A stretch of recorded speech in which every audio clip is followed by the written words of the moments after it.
Hey, everybody. Welcome back to the College Football Uncensored podcast brought to you by Saturday Down South. I'm your host, Tyler Huck, and with me, as always, my co host, Chris Mahler. Chris, how are you, buddy? I'm fine. You look so golfed up right now. Well, polo and a hat, yes. It's fair. You look super golfy, bro.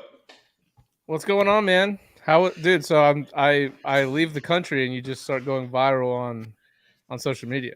Man, it was the best week ever. It was the best week of my life, probably. Besides when my kids were born, if that happens at some point. Wait, are there no comments yet, or we just haven't seen? Or I can't see the comments. There's no comments. Okay. No comments yet. People are not fired up. They need to be fired up. We got a good show. They need to be fucking. It's been a long week. I've been itching to get this thing out. I mean, I had to do this huh? You should get that. Oh, it's hives. I'm sure it's hives. It goes. Most of that goes away anyway. Actual quote from my doctor one time when I was 27. Don't worry about it, Chris. Most of that stuff goes away anyway. That's not what you're supposed to say, man. Most. Anyway, no, it was like it was the best week ever. I had several things that went viral, but also we made a lot of headway. We had people. What's up from Lakeland, Florida? We had. Fuck it, I'll just say it. We had people offer to buy the podcast. We had 3 people offer to buy the podcast. Cha-ching, cha-ching. Let's go. Yeah. Value is a fun thing. You know what I mean? Yeah, Kevin Barry's fired up. Go Cats. I love it. Let's go, Kevin Barry. Thanks, Matthew Morris. From Panama City. God, I wish I was in Panama City. But yeah, so it was a great week. Tough weekend. Grandpa passed away, which was, I mean, not great, I guess. I will say this. I want to tell a funny story. Because somebody was like, hey, man, do you have any good stories about your grandpa? Which I was like, I don't know if you should be reaching out and asking that. But okay. I guess Robert St. Jean's in the building. So somebody was asking what is like my favorite story for my grandpa. So I feel like I told this before. When I was like 9, he took us grandkids to go see a movie. Okay. And I was like, I want to go see Tom and Huck because I'm 9. And that's an age-appropriate film. And he took everyone else to go see Heat. Have you ever seen Heat? Heat. With like the Al Pacino? Yeah, Al Pacino. No, I haven't seen that. It's not for 9-year-olds. It's not for 9. No, anything without. I don't think Al Pacino's ever been in a movie that's for 9-year-olds. No, not even as a voice character. But yeah, it was Lockdown, Kentucky. We met them last week. Well, you weren't there, but they were awesome. They were awesome. Yeah, thanks for joining us. But no, it was like a whole thing. So we ended up going there.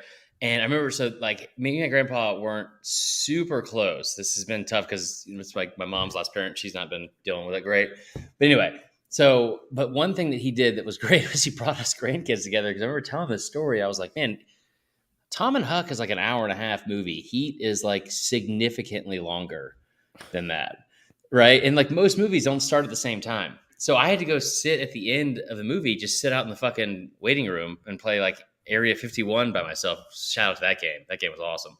That was a great game. Second only to Time Crisis 2, maybe. What is that? Time Crisis? You never played Time Crisis? Hit us up in the comment section if you played Time Crisis.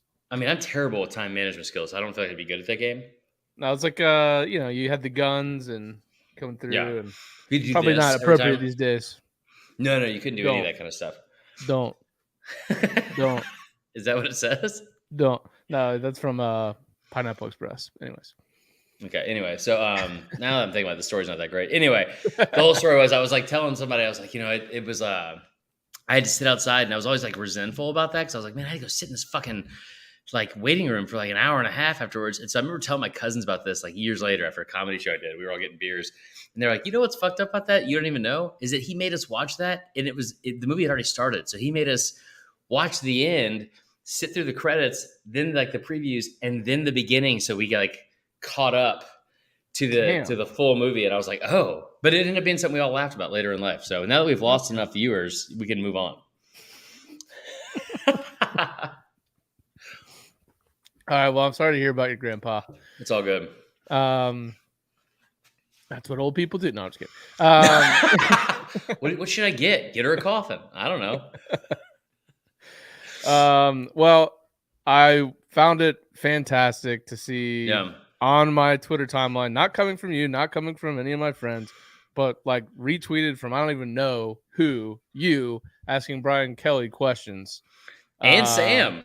Yeah, and Pittman. I had to, someone tweeted about it. A reporter asked, about the record. I said, I quote tweeted and I said, that reporter is big J journalist Chris Marler of the College Football Uncensored podcast. But anyways, I will say very we cool. met some really cool people there this whole weekend. And like the guys from Locked On Kentucky, guys from Locked On Auburn even were kind of fun. They were super nice, which I know comes as a shock because of the name I mentioned with Auburn. But no, it was a great time. We saw Michael Bratton there, Chris Gordy. Had a blast with Gordy, man. We had the after hours this year was a lot of fun. It was a lot of fun because, dude, it's like we were like the hotel is where I used to work. So like this whole thing was like really two jobs. Like, cause I used to work at the Hall of Fame and here, and the Hall of Fame, just continuing with the theme of not taking me seriously in this role, offered me my old job. Like during the week, they're like, if you want to come host Saturday tailgates with the kids on Saturdays, just let us know. And I was like, okay, we'll talk about it for sure. So we'll see you down there on the Saturday in the fall. Yeah, right. All right, where do we start? There's a lot of fun stuff. There's some Tennessee news. There's some Alabama news. Kirby Smart's talking about moving the Florida-Georgia game. Where do we want to start? Well, let's start with the Tennessee things. I think that's probably the most topical situation, right? And let's also, if you guys have stuff that we're not talking about in the comment section, let us know as well, and we'll go from there. I think. So I think there's stuff in like Pat Forty came out with this. Trevor Garza is here. This got a College Station fan. No, I want to talk about that. I want to talk about the Jimbo thing again with you because people were calling you out personally about like, where's your friend Tyler Hook, man? I was like, my co-host, my brother, my fucking partner in crime, bro. Is that what you're talking about? You said something about him. You said something about me. Yeah, exactly. And if you say that, I don't know what comes next. Then fuck you. I don't mean that. What was it? What were they saying? Let's go. Oh, they were just. You guys in the comment section tonight. Let's go. They were saying how you've gained weight and you were kind of. I think the exact words were like they kept calling you an LBB, which I was like, oh, long, broad lover or something. I don't know, but it was like no, it meant little bitch boy. They kept calling you little bitch boy. Damn, bro! Yeah. Wow, so I was like, that's a lot of haters out there. It was actually your parents, so that was kind of messed up. Damn, yeah, well, they've been saying that for years. No, they were. We were talking about this stuff with Jimbo because, like, I don't know if you know this, but I forgot my credentials on Thursday. You did tell me that. Yeah, it was a tough day. Which is good. I mean, it's not what you want to do, but you want to finish strong, and some people did. but no, just the stuff with the Jimbo comments. They were like, "Where's your little friend Tyler? Has he got anything to say about what do you call it? Is that a fucking corgi? Trip Durden? Looks like a fox. Okay. Oh, we do need to talk about. That's a good point. Trip brings up a good point. And guys, again, like you know how ADD I am and all that kind of stuff. If there's other topics that we need to talk about, throw them into the comment section. Trip already brings up a good one. We'll add those to the end. How about the Big Ten commissioner pretending they're leading the way with realignment? Do you see this? I did not see this. I was out of the country during many good media days, unfortunately, so it was tough to keep up. This was which today, is why we're talking. So, oh, good. No. Big Ten media days started, which I'm like every part of it. I'm sure part of this is because I hate the Big Ten, but it just seems like such a second class event. Like, I mean, bottom deck of the Titanic type of fucking bullshit compared to the SEC media days. It like everything about it was like just from the graphic designs in the background, it looked fucking terrible. Interesting. So okay, we'll get into that, but let's get to the Jimbo stuff. I want to know why I'm LBB. Well, we don't the Jimbo stuff. It's just what he said. Like, what were your reactions to seeing some of the comments? What they said? There's like we're fine now. We're water friends. On the bridge. Yeah, it was. I respect the man after you basically called him. Go look into his closet. All right. Yeah, you ain't gonna like what you find. All right. All the clothes aren't gonna fit because he's too small. Some people think they're God. All right. He said that. And then he said the whole thing about being a narcissist. I think my favorite part was, besides ECF, Elite College Football Talk, or Elite College Football, who is like the biggest college football handle on Instagram. It has like 470,000 people taking my tweet without giving me credit for it, and then saying like, because like I mean the whole Jimbo thing was he's like, man, our thing just happened to go public. It's like, well, it went public because you publicly called him You held a out in press public, conference. right? And all the people were very upset about that. It was a lot. But let's start with the Tennessee stuff. All right, so Tennessee this past week received a notice of allegations, the dreaded in a way, detailing 18 NCAA violations. Among them, I saw there was some trips to the nail salon, down payment for vehicles. I'll tell you what, Tyler, probably the only happy ending they had in Knoxville that entire tenure, huh? Am I right? Yeah, you're right. You're right. This guy. Talking about hand jobs, y'all. $60,000 in inducements, which to this day, even though NIL is not really supposed to be for inducement, seems kind of laughable. That was not that much. That was my main question for you off the bat was initial thoughts on how much that was, because it was not that much. 60,000. You start to hear the numbers now about some of these QBs. 8 million for the same school. Now again, you could say that that's not an inducement for the kid to come play for you, which I would probably disagree. Right. They did the whole Arizona State thing where they, during the COVID dead period, they just rampantly had players on campus when you weren't supposed to. They went on excursions to Gatlinburg. By the way, shut up. Is that real? Yeah. They took him to Gatlinburg? Yeah. I tell you what, if y'all don't want to fucking come here after going to Dollywood right now in peak COVID, I don't know what to tell you, brother. If you still want to go to Alabama or Georgia or Florida, after we just took you on the roller coaster of a lifetime through the Dahlonega Trail Mines in Dollywood, then fuck y'all. I just, my favorite pigeon. I mean, Jesus Christ, that's incredible. I didn't know that part. I will say that it's wild. Again, bringing people on campus. I told you I was on campus at Arizona State last summer, or last May. And they were like, get the fuck out. Immediately, they were like, get out of here. You can't be here. That's because they know Chris Marler, doing some investigative reporting for SDS, of course. Big J journalist. That's why we also just said we're talking about hand jobs, y'all, less than 2 minutes ago. So, well, it's part of the story. It ain't not part of the story. They were covering players' mothers' rent, which whatever. Okay, that's fine. Car payments, medical expenses, you name it. Tennessee basically doing what is all probably illegal at this point, illegally a few years ago, leading to Jeremy Pruitt being fired, Tennessee moving in a different direction, and really a different trajectory since then. Right. What did you think about all this?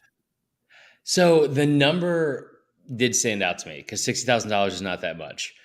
What was wild to me is if you really think about this.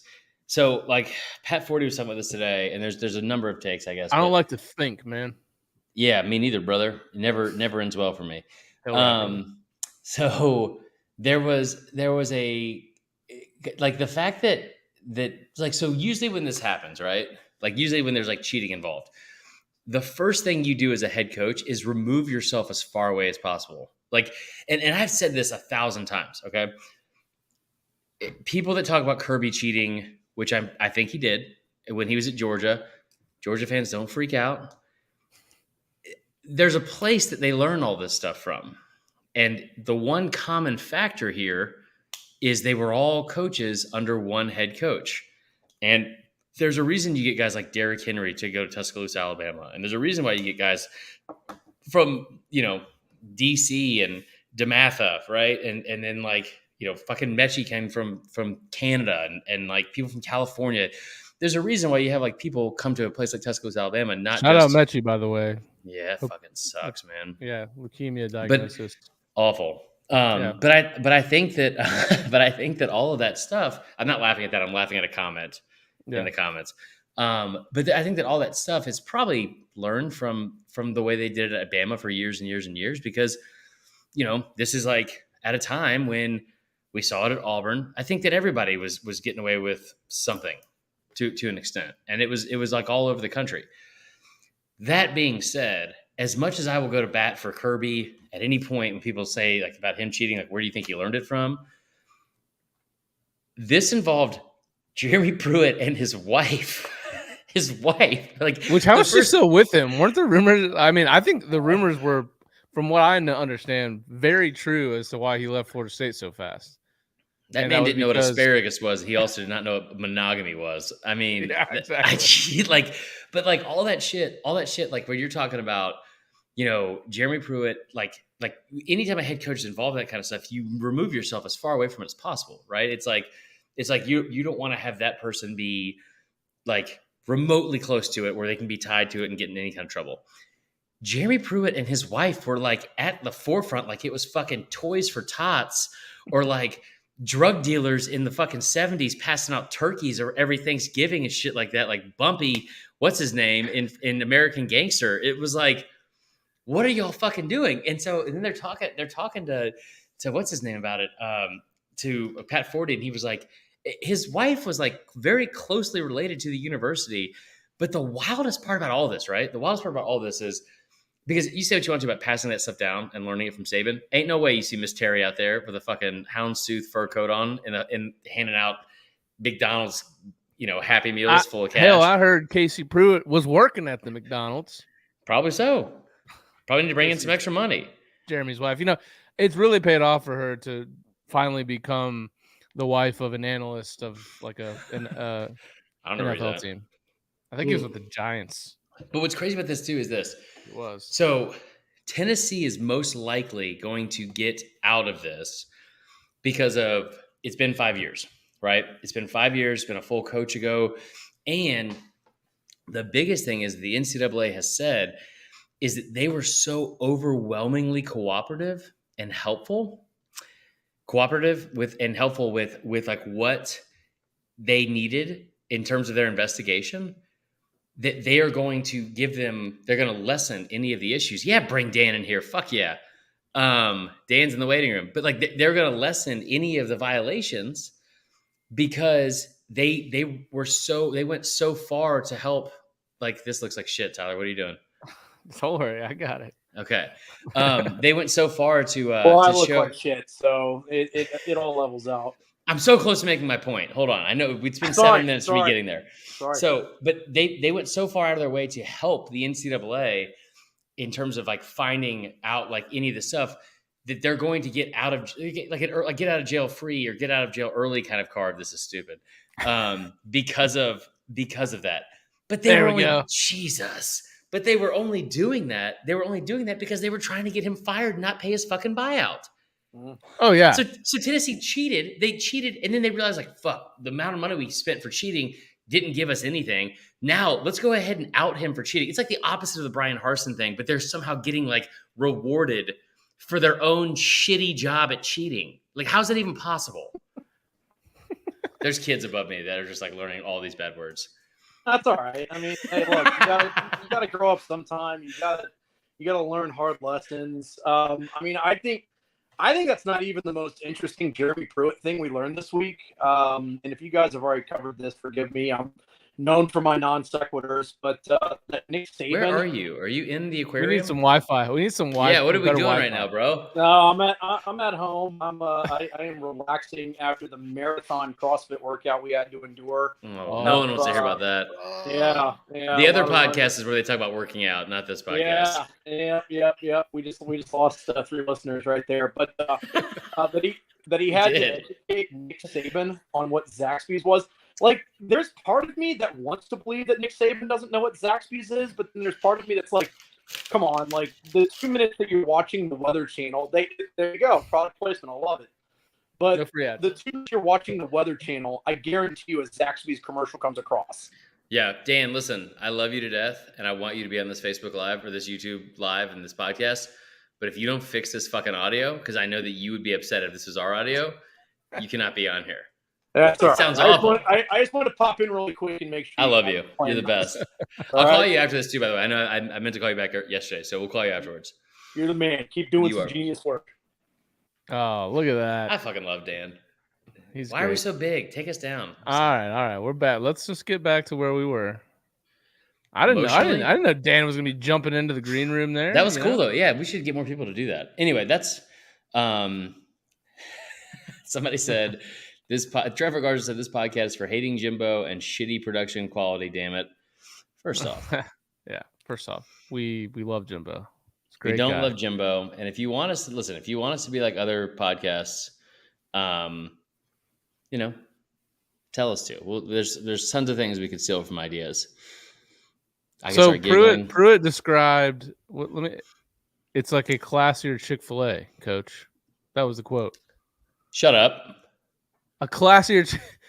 If anyone's ever described any chicken place classier than Chick-fil-A, then you know they're from Hoover, Alabama. Yeah, a classier Chick-fil-A. Is there a classier Chick-fil-A? No.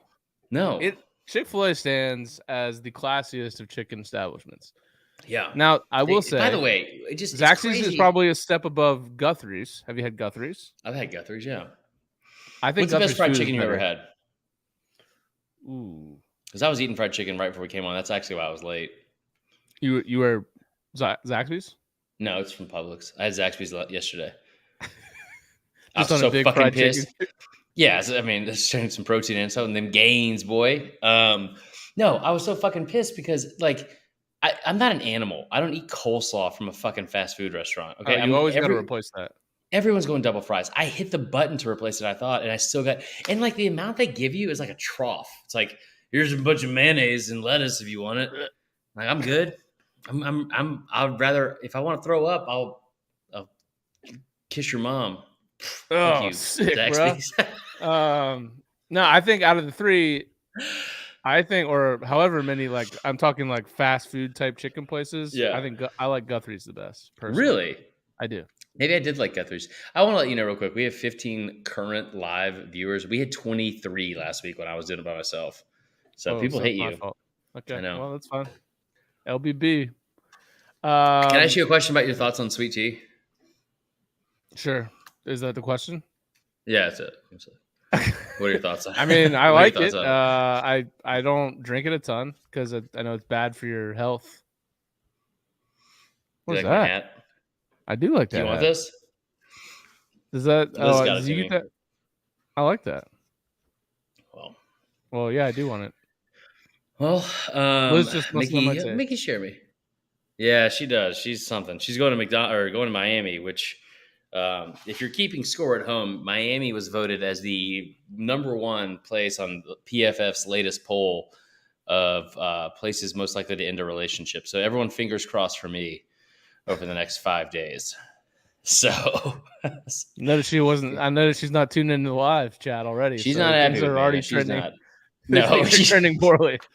She was upset with me because I ate all that Zaxby's yesterday and was like shitting on coleslaw. She's a big coleslaw fan. So yeah, well, people are passionate. You want to help me move? By the way, I got to move next week. You want to help? Anybody in here want to help me move? Moving's the worst.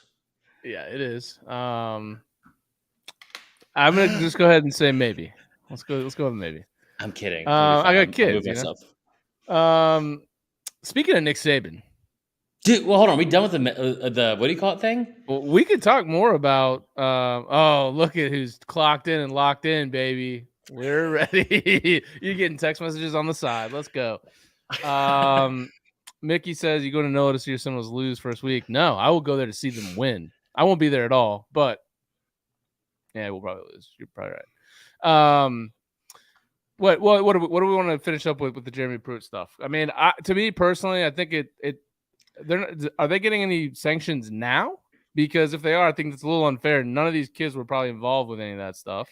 But here's the thing. Again, like that's kind of the point I'm making. Like, okay, so are they going to get out of this scot-free because of the fact, like, there's no way the administration didn't know this was happening, and then all of a sudden you're going to sit here and tell me, like, Kevin Berry, we need to add that to the bottom. Mickey Sherman says, hey, Liz. No, there's no way you're going to sit here and tell me they didn't know it was happening, because they did know it was happening. That's why they were trying to find all of this and out it as like a reason to get him fired. Again, this is like the Brian Harsin thing, but arguably worse. Like, because like they were okay with it and they gave it like, a thumbs up. And then once it went south, they're like, oh shit, we need to get him fired. What can we do? All that cheating we knew he was doing. Let's just out him on that, so we don't have to pay his buyout. kind of seems like a shrewd move in all honesty. Can you imagine though also the upper hand? Imagine Jeremy Pruitt seeing this or hearing this and knowing that he now has to go fight and prove otherwise. Like every other coach gets their buyout, right? Jeremy Pruitt having to go to court to eloquently prove why he deserves to have this buyout. Like the man. And Jeremy Pruitt, I kind of take him as a guy that would say, "I don't need representation. I'll represent myself." Thank you. Your Honor, officer. You can call me. I'm a judge. You can call me Your Honor. Your officer. Listen. Here's the thing. Here's my thing. First off, speaking of honor, here's to honor. No, don't do that. No, I'm not doing it. I'm not doing it. But he would do that. Yeah, for sure. All right, what are we talking about next, Kirby or Nick? Let's go. Since we were talking about Nick and the Zaxby's thing, let's talk about. Did you know this? Do you believe this? Because former, I guess, beat reporter story. I feel like, but yeah, this is John Talty. John Talty, yes, he said in the same book, I think that came out that was talking about the Zaxby's thing. Maybe no. Do you know who John Talty is? He's a former beat reporter. No, so John Talty is a very respectable journalist, and he was actually sitting in front of me when I asked the Brian Kelly question. John Talty and I kind of got into it last year because he started a podcast called First Down South. And I made the point that you are second down south to come up with that. He's a great guy. He's actually a really, really good journalist, like just incredible in terms of his sources, all the stuff he's able to get through. And like, just, he works for AL.com, but he really is great at what he does. And can't say enough positive things about it, but he wrote a book, and he was in the book saying that Saban wanted to leave after the kick six. And I don't. So there was there's rumors that he wanted to leave and take over Corso's thing, or take over or be on College Game Day. But there's no way he was going to go to Texas. Would he do the whole mascot thing? No. Can you imagine Saban doing that? Hey everyone, he's holding up the fuck it. Just throws the thing. No, I mean. I can't see Saban doing that. I can't no. Have you ever been every to week day? Traveling? You imagine him going to Oregon, waking up at 5 a.m. to go do game day? Brother, I couldn't imagine anyone going to that fucking state. Hell right, brother. Hell right. No, I couldn't imagine him doing that. But also, I do think he'd be really good at that. Like, he's really good at some of those because of his insight and stuff like that. But at the time, you're talking about 2013, he would have gotten a $10 million a year contract from Texas, and he would have gone to Texas. That would be interesting. Maybe then Sark goes to Bama. I don't know. I hate. The domino effect that would have happened is stupid. I do think it is true, and I do think that Saban had just won 3 out of 4 national championships. He had proven once again what he was able to do, but it's also at the height of, he was like, is this really what we want college football to be? I tell you what, you could make the argument, and people are going to think I'm crazy when I say this. You could make the argument that Lane Kiffin coming to Alabama saved Nick Saban's job, but it saved Alabama fans and saved the program from Nick Saban leaving. Because that is you just lost the kick six, you get your ass kicked in the Sugar Bowl by Oklahoma. And this is at a time when Alabama was not built to defend that kind of offense. They were not that good. Like in the defense, we did a space on it a couple nights ago about how the kick six and just how fucking, I mean, God, there's some of those linebackers were built like me last year. Like, just a tough scene. Who would want to be? I mean, some of those middle linebackers, just a 5'11", 260 is not great. But I do think you could make the argument that Saban brought in Lane Kiffin, and I don't know if this is a well-known story, but I'll tell it. He brought in Lane Kiffin when they were going through their practice and notes for the Sugar Bowl. And he asked Lane Kiffin, look at our offense. Where are the issues at, right? Where are our issues here? And Lane Kiffin goes up on the board, and he writes 5 numbers on the board. It was like 2, 9, 4, 27, and 88. DeAndrew White, who's a receiver, Cooper, Derrick Henry, and O.J. Howard, the tight end. And he was like, these are your 5 best playmakers on offense. Get them the fucking ball. It's not that hard. So he brings in Lane, and Lane, transforms that offense. And you have SEC Player of the Year for 3 straight years, and you win the SEC 3 straight years. I mean, like he was responsible for all that. Ooh, I love that. I love this idea also by Cameron Camp here, which is we're gonna clip what you just said, and we're gonna And put it tag out Kiffin? there, and we're gonna at Kiffin, and he's gonna retweet it. Kiffin loves us. I mean, Kiffin's a big fan. Yeah, shout out to my girlfriend Liz, who did not know what the kick six was. Ooh, I'm glad she didn't know you at the time as well. That was probably a pretty depressing night. I will say that we don't usually like to talk about dirty talk on air, but you saying that you don't know what the kick six is, whispering that into my ear, that is. I mean, man, your boy is bricked. What? All right. Okay, let's talk about the Saban thing. Is interesting. It didn't happen though. It's a hypothetical. Yeah, almost happened. I do think it lends some insight into the fact that he was never going to have some, this is my last year Coach K bullshit where every game he's like giving a speech, and I think he's just going to leave when he's ready, and nobody's going to know until it happens. A little bit this year, but yeah, I know. All right, let's talk about Kirby. What are your thoughts on this? So Kirby basically he's kind of been beating this drum for a while, hasn't he? That he wants to move the Georgia-Florida game to a home series. As somebody that talked to Kirby Smart no less than a week ago at SEC Media Days, personally, I will say I don't know, but like he like all the reasons why he wants to make sense. You know what I mean? Trevor, longtime listener Trevor here said this is the 4th time that you've told that story about the 5 best. Is it really?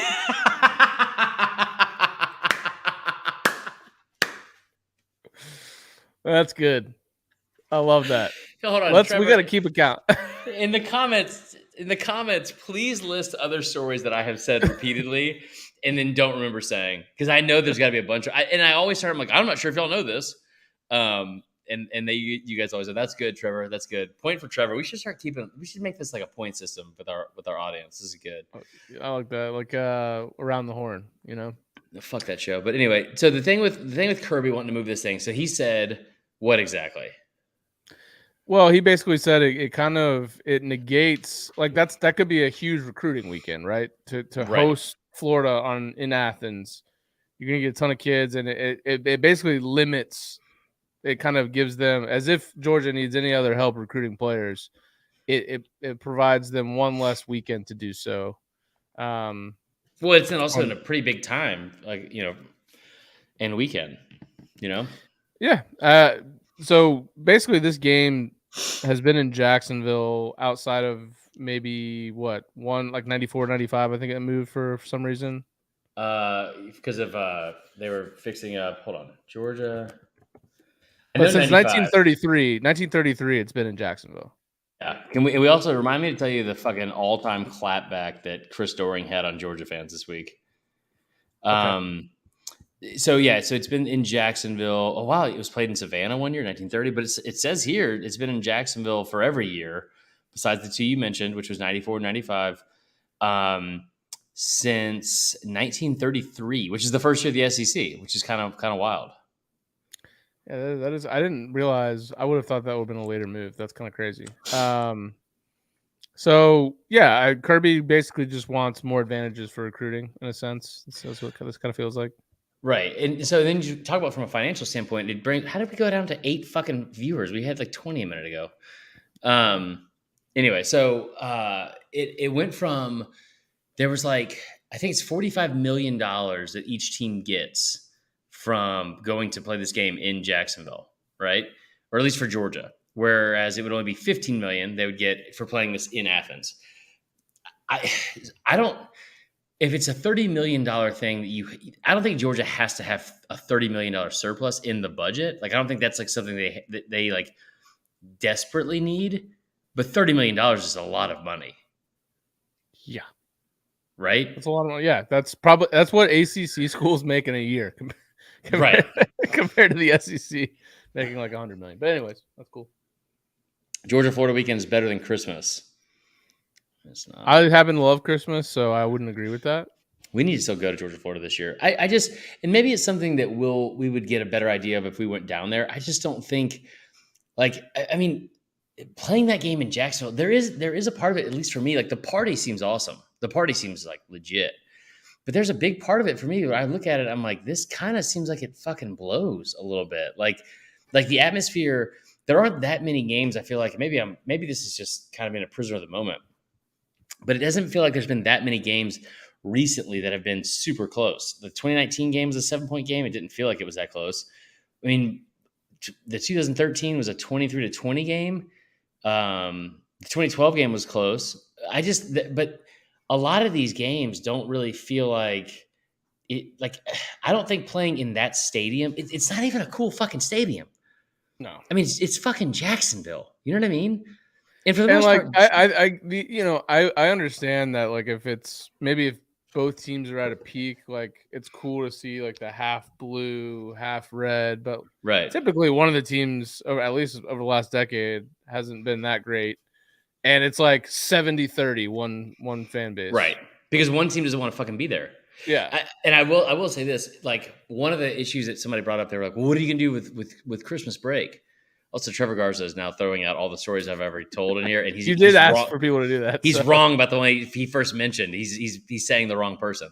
Cam Camp says the atmosphere is sick outside the stadium, but inside the stadium is pretty mid.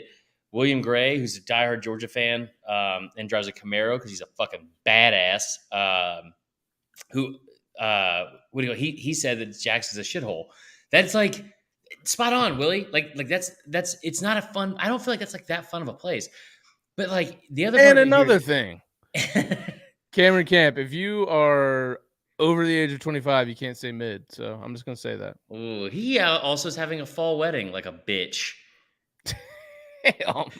He invited me to it. Sorry, Cam. Love you. I got my invitation. Appreciate it. I might be there. You're still one of my favorites. No, I think, or maybe I won't because part of it's in here. Anyway, I think that, okay, my bad, Willie. I think part of it is like, you wonder what that looks like because you've played it there once, right? You played it there in Gainesville and in Gainesville and Athens. There's going to be a weird look to that, right? I don't know, because like, okay, one easy example is think about Bama Auburn in the Iron Bowl. Paul Feinbaum was talking about this today. It's his birthday, by the way, so happy birthday, Paul. I know he's a big listener. But he said that like one of the reasons they knew they had to switch out the Iron Bowl from Birmingham because Bama would play a lot of their big games in Birmingham. It was, they would say stuff like he was like the AD for Auburn, David Housel, was going to like be like brought to his seats, and the usher who's like at a supposed to be split down the middle is wearing a Roll Tide button or something, right? They started playing that game half at Legion Field for the Bama years, and then half at Auburn. That's a little bit different. So I don't know. I just think. Like it'll be weird to get used to, but I mean, how much? Paul brought this up too. He said, "You guys are talking about this like yearly, this annual cocktail party, and we do this whole thing where it's like, we have this giant game day set, and we have like the Feinbaum set. It's live." He's like, "We do that from a parking lot in Jacksonville. Imagine doing that weekend in Athens, at a place like Athens near the Arches, or in a place like Gainesville, like near the swamp. Like that's so much cooler than a fucking." He didn't say fucking, but he said motherfucking what do you call it, parking lot in Jacksonville. So yeah, and I'm always gonna side on the like doing these neutral site games is it just provides like an NFL stadium, for example. This provides a very sterile environment. And I'm sterile enough on my own. CJ. The LBB, I get it. Read the fucking comment, you weirdo. That's an awesome. No, I know. I saw that. That's awesome. What weekend is that, CJ? Two it's tickets. The fourth weekend of the year. 2 tickets. Fourth weekend of the year. So February. February. Fourth weekend of the year. We're not going to a basketball game. It's October 1st. Oh, great. I'm going to be in Austin that weekend. For what? A work trip. Anyway, I'll talk to you about it, CJ. No, but I just like for example, Florida State LSU is playing in New Orleans. Why would that not be in Baton Rouge and then in Tallahassee the next year? Like, I would so much. The next year is in Orlando. Who wants to go to a game in Orlando? Orlando Camping sucks. World Stadium. Really? That's awful. That place sucks. I filmed This so much shit vaunted there. LSU Florida State matchup in Camping World Stadium, Florida, in Orlando. Great. Have you ever been there? No. Why would I go?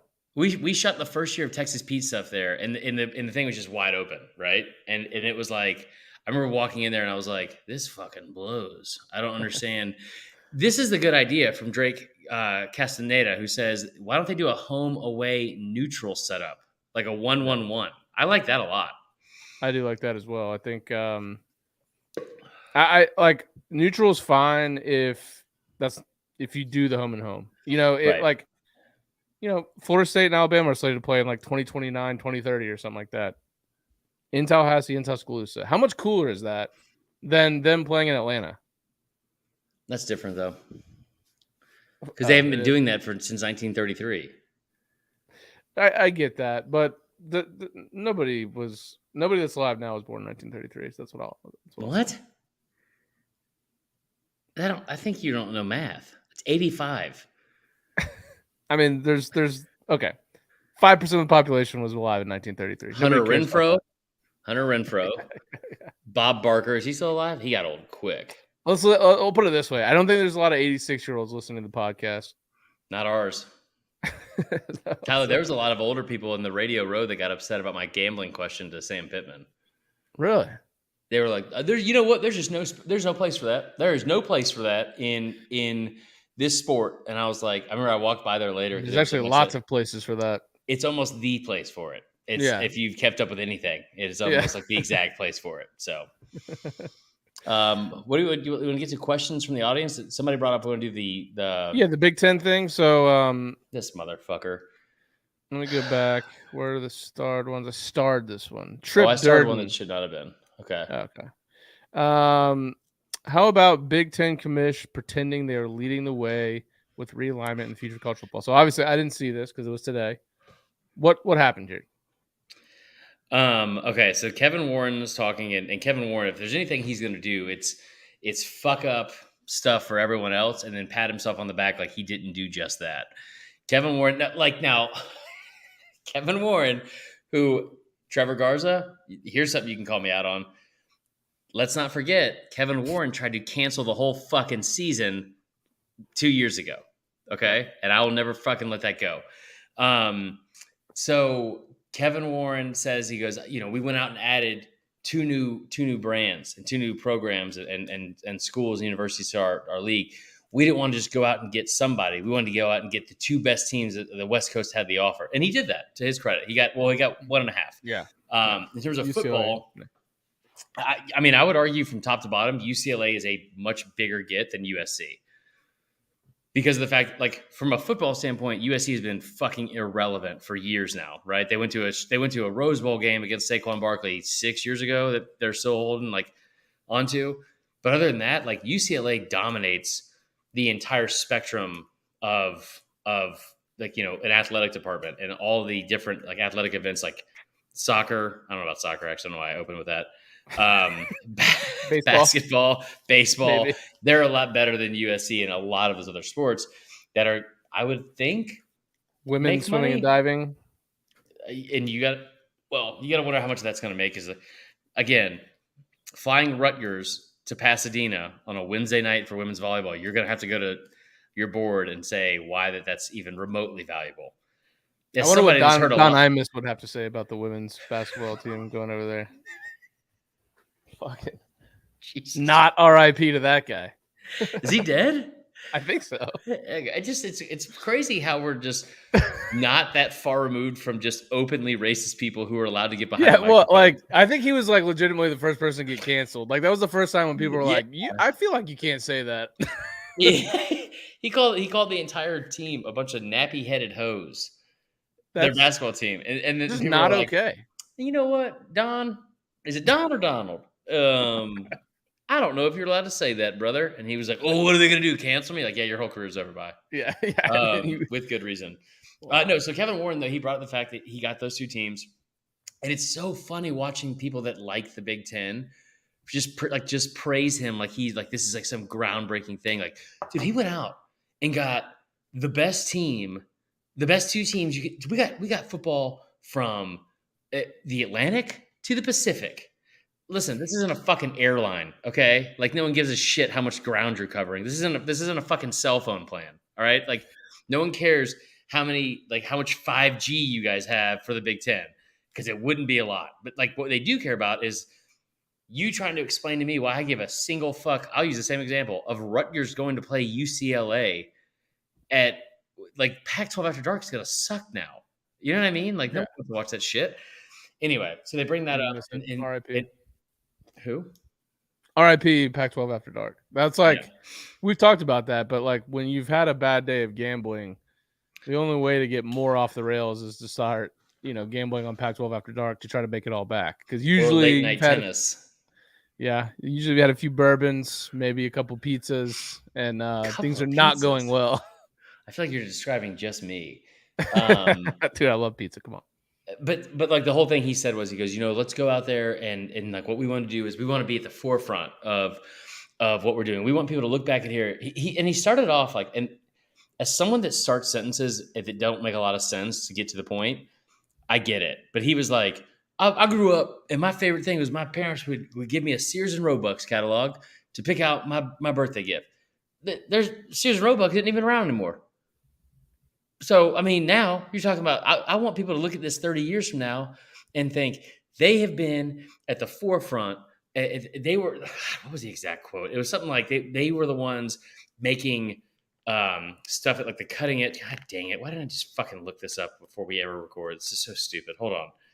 He said, and I quote, I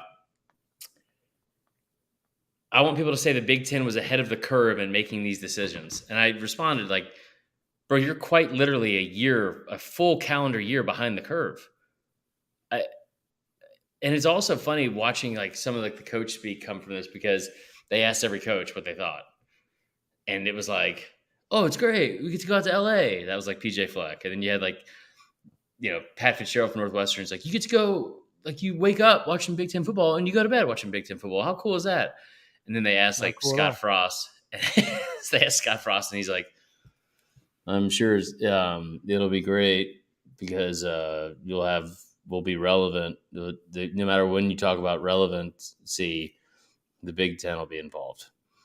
It just like could not have been more like that hasn't been relevant since like 1991. Just put a fucking bullet in my career, please. I'm so over this. I don't want to do this anymore. It's awful. Well, that's pretty funny. Okay, well, the Big Ten, I don't think anyone except for themselves would ever say that they're on the cutting edge of anything. No, including like passing the football and scoring points. All right, and the last comment we'll talk about here, Kevin Barry, thoughts on the SEC media projections. My favorite thing was that Vanderbilt and Texas A&M both have the same amount of first place votes for the championship. Yeah, one of those teams is a proven commodity in this league, and the other is Texas A&M. I thought that was legitimately pretty funny. South Carolina got triple the amount. South Carolina, people are really high on them, and I love Beamer. The TikTok video that came out of him, I didn't like that. It's he goes a little too hard in those. It's like when he did, those work when you're like outperforming expectations, but the minute that they start underperforming, the TikTok videos aren't gonna be funny anymore to Gamecock fans. I don't think. Do you remember when did you see the Dabo Gritty commercial or Dabo Gritty video? That's it. I love when Clemson fans came at like me, I think Brandon Walker, and they were like, just so you know, he was doing this when he was raising money for breast cancer. And I responded to one of them and I was like, yeah, okay. I mean, there's a lot of coaches that raise money and don't do shitty fucking dance moves to help do it. I mean, like, that part. Is this part of the Gritty?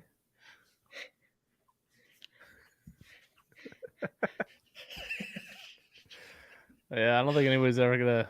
That's my stance on breast cancer, y'all. Oh, Trevor Gardner, little.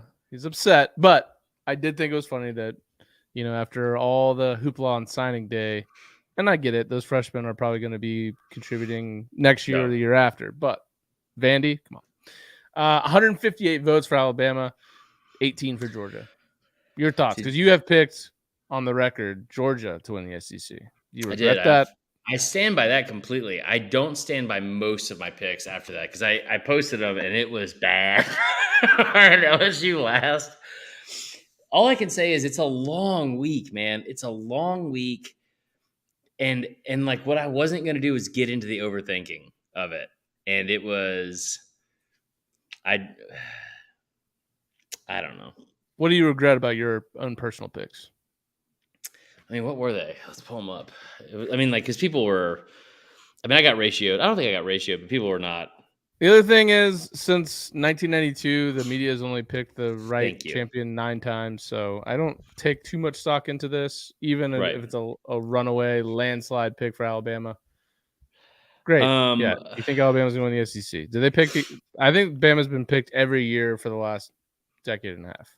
Yeah, that's craziness. I will say, I think I posted.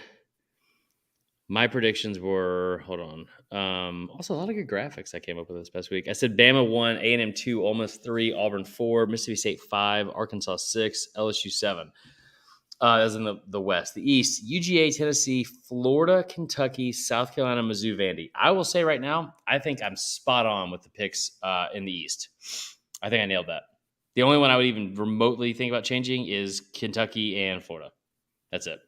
The West, I just have a feeling that Auburn's going to be better than people think because we think that like people, Auburn family, man.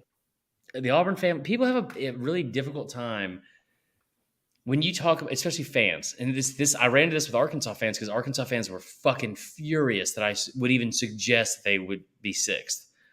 Now, keep in mind, they won 9 games last year. They've won over 8 games in a season twice in the last decade. They have lost 8 games or more 5 times in the last decade. So for this whole, mindset and attitude of like, oh, it's like a foregone conclusion, we're going to win this many games. Like, no, it's fucking not, Arkansas. Like, you're still not that. I mean, go Hogs. I love that, and I love Pittman, and I will pull for Arkansas 11 out of 12 games this year, besides when they play Bama. That schedule, which you'll apparently be at. Yeah, because you're a bitch and you're not going to go. You are LBB. Yeah, as always, living up to the name. You'll go on a fucking siesta to go play golf with a bunch of. I'm not even going to get into it. I'm not even going to get to it. It's only going to make me mad. Oh my god! I'll bring Dan. I'll bring producer Dan or somebody that cares. I got Dan a hat from Pebble Beach, and so I think he's gonna sign with me. Did you not get me anything? He asked me for it. You're a motherfucker. He asked me for the hat. He texted me a week before. He goes, "Get me this hat," and he sent me a link, and I said, "I'll do that." You're unbelievable. You're fucking unbelievable. Anyway, wow. Vote in the comments right now if Tyler should have gotten me a hat. Okay, so I think that like when you look at Arkansas's record and like you got to go out. And I said this and somebody of course clapped back, but like you open on Cincinnati, I think that's a win. Okay, let me take you through their schedule. They return only 11 starters. 12. That's tied for the fewest the second fewest in the entire conference. I'm sorry, it is 11. It's 11. It's tied for the second fewest in the conference and Georgia had 10. They have this is who they have. They have Cincinnati. I think that's a win. South Carolina at home, probably win. Missouri State, I think that's a win. Then you play a neutral site game against A&M, Bama, at Mississippi State, at BYU. There's a possibility that you lose all 4 of those games. BYU, those motherfuckers. They have They have 20. That's good. They have 20 returning starters. That's something Pittman even brought up. So I brought the BYU thing, and they're like, "Oh, that really matters in conference play." It does. You don't think it's going to have any impact on your season of playing? Say you lose in like heartbreaking fashion to A&M, and then you get Bama the next week, a team you haven't beaten in 15 years. Say you lose that game in heartbreaking fashion, and then you play at Mississippi State, a team that returns 17 starters and has also played you pretty well, I believe, in the past couple of seasons. You beat them by 3 last year, and you beat them by 7 the year before. I don't think that necessarily means that like all of a sudden, like you're just gonna they're like a just check it off that you're gonna beat them, right? It sounds to me as if you started this conversation saying, you know what, I'm not confident in my picks, to now basically I'm convincing confident. yourself that you're very confident. I don't know. Maybe I am, man. LSU last is a tough one because they do have some talent.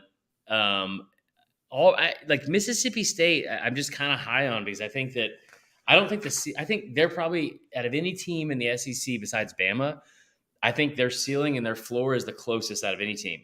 I think the floor for Bama is probably 9 wins. I think the ceiling is 12. I think they'll get 11.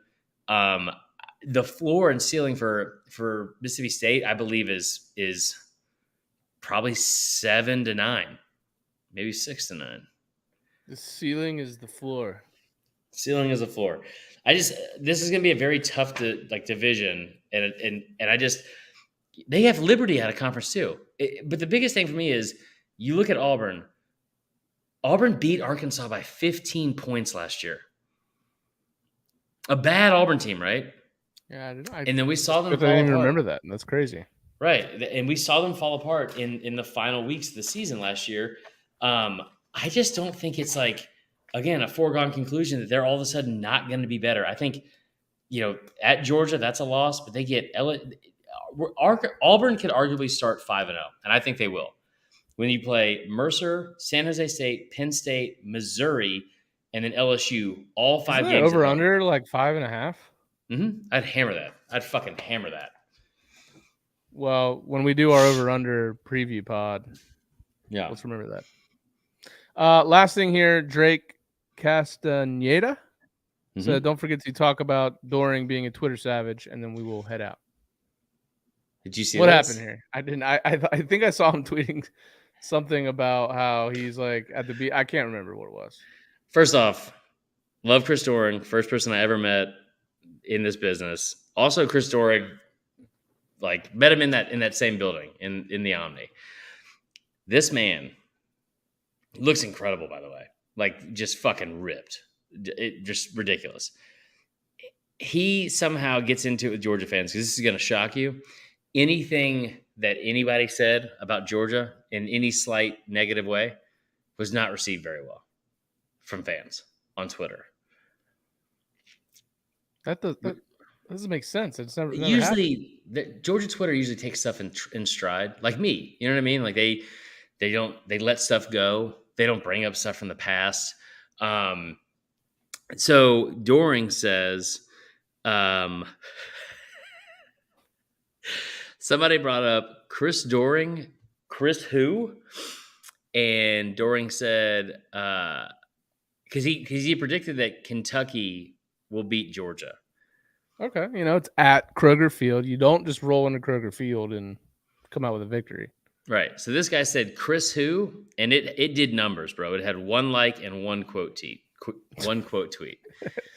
Teat. I love that. That quote teat was Chris Doring saying, "Do you remember the guy who caught 6 touchdowns against your boys in 2 wins where we scored 50 plus in each?"